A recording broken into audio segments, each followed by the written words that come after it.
And now we must turn to the issue of gun violence in America today, because the latest mass shootings in Aurora, Colorado, and Newtown, Connecticut leave us all, liberal and conservative, Republican and Democrat, appalled and disgusted at the carnage. Now, some people, and that includes many of you in this room tonight, want to place the blame for this horror on things like 30-round magazines or semi-automatic rifles. We want to blame something, anything that we can control. But what we really want to ban is violence and murder and insanity.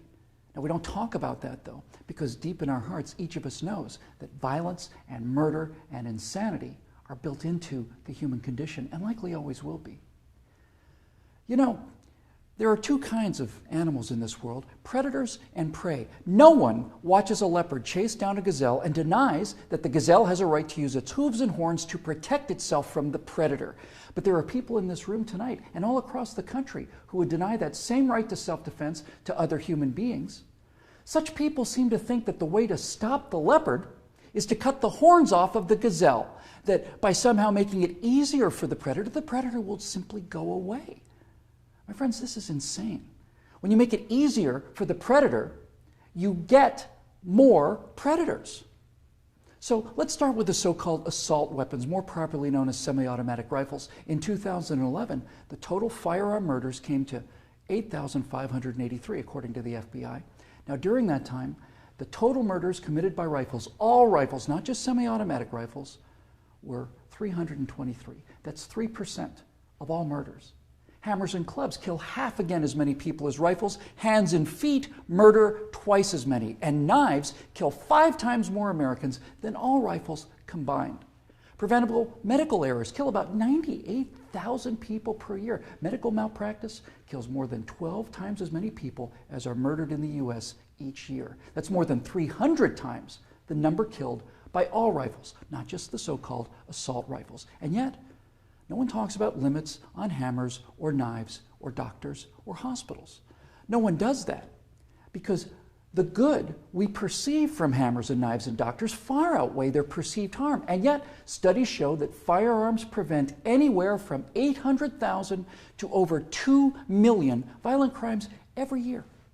The lowest estimate means that 100 times more violent crimes were prevented with firearms than the total murders committed with firearms. That's 100 times as many. Now, in October of 2007, Amanda Collins was walking to her car after a night class at the University of Nevada at Reno. Amanda had a concealed carry permit for her 9mm Glock that she carried for self-defense. Unfortunately for Amanda, UNR is, like most college campuses, a gun-free zone. So, like the law-abiding citizen that she is, she did not have her gun with her in this gun-free zone when she was attacked by James Bila.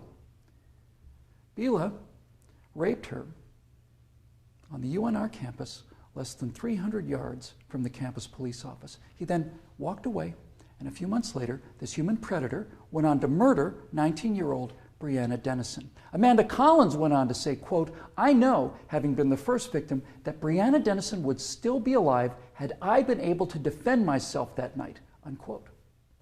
Therefore, I am directing the virtual Attorney General to aggressively challenge any gun control laws that violate Amanda Collins' right not to be raped and Breonna Dennison's right not to be murdered. You're not forced to abandon your First Amendment right when you enter Chicago or New York, or your Fifth Amendment rights when you walk onto a college campus. As virtual president, I will veto on the spot, without hesitation, but with a great deal of pleasure, any and all attempts to destroy any of the Bill of Rights of the Constitution of the United States of America. Because, when it's all said and done, the Second Amendment to the Constitution is not there to protect us against criminals, and the people calling for gun control know this. That's why they want gun control instead of crime control. That's why they want laws that, at the stroke of a pen, turn law-abiding citizens into criminals. The Second Amendment is there to protect the American people from tyranny. The Second Amendment is there to protect the American people from politicians. The Second Amendment is there to protect the American people from us. Now, Some politicians claim America deserves a vote on this issue. Okay, let's have a vote. Those of you advocating infringement on the right of the people to keep and bear arms need to go to the American people with the 28th Amendment, which would simply read, the Second Amendment to the Constitution is hereby repealed. That would, for the first time, give you the legal authority to do what you have been doing and what you are trying to do now in direct violation of your oath of office to defend the entire Constitution of the United States, not just the parts you happen to approve of.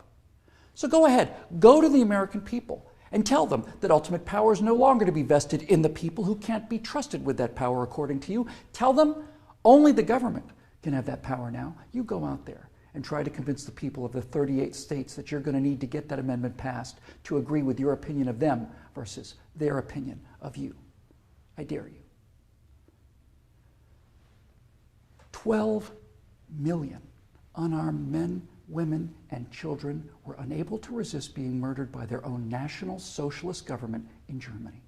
Perhaps 50 million unarmed men, women, and children were murdered by their own Union of Soviet Socialist Republics. 50 million Chinese murdered by their own government under Mao, who also disarmed his people. And in Cuba, and in Vietnam, and in the killing fields of Cambodia. Now you say that can't happen here? You say we're protected? By what? By the Constitution that you're in the process of destroying? You are in violation of your oaths of office by so much as introducing this legislation, let alone passing it. My fellow Americans, the previous inhabitants of this chamber watched as 100 million people were murdered after being disarmed by their own governments. Every single one of those men, women, and children were as real and precious and irreplaceable as the children at Newtown. And I tell you here and now that I will be damned if I will let that happen to the American people.